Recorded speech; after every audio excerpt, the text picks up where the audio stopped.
Fast-moving developments as tensions mount over Russia's military buildup along Ukraine's border. Tonight, President Biden now putting 8,500 U.S. troops on, quote, heightened alert, ready for rapid deployment to potentially support NATO forces in Europe. Late today, the president holding a secure video call with European leaders that lasted 1 hour, 20 minutes. The president, a short time ago, calling it a very good meeting with total unanimity with all of the European leaders.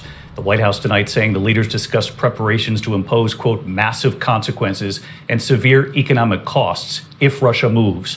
Amid concern over a possible Russian invasion, the U.S. State Department now ordering the families of all American personnel at the U.S. Embassy in Ukraine to leave the country.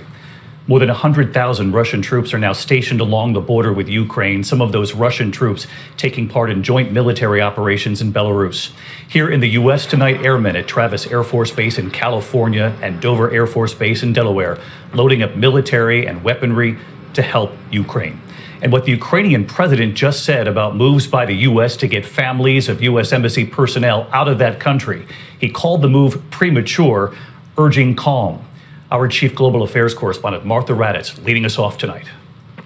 With more Russian troops massing on Ukraine's border, Navy vessels in the Baltic Seas, and Russian fighter jets heading to Belarus, Ukraine's neighbor to the north, the Pentagon tonight placing 8,500 U.S. troops on heightened alert for possible rapid deployment to back NATO allies in Eastern Europe and the Baltics. The United States has taken steps to heighten the readiness of its forces at home and abroad so that they are prepared to respond to a range of contingencies, including support to the NATO response force if it is activated. The president talking with European leaders on a secure video call late this afternoon. I had a very, very, very good meeting, total unanimity with all the European leaders. That meeting followed one with his national security team at Camp David over the weekend. Biden could have deployed those troops to NATO immediately, but stopped short of that. I want to reinforce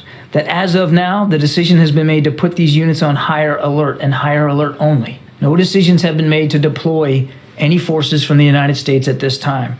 The U.S. troops, which would be part of that NATO force, would include ground combat units, reconnaissance, and aviation forces.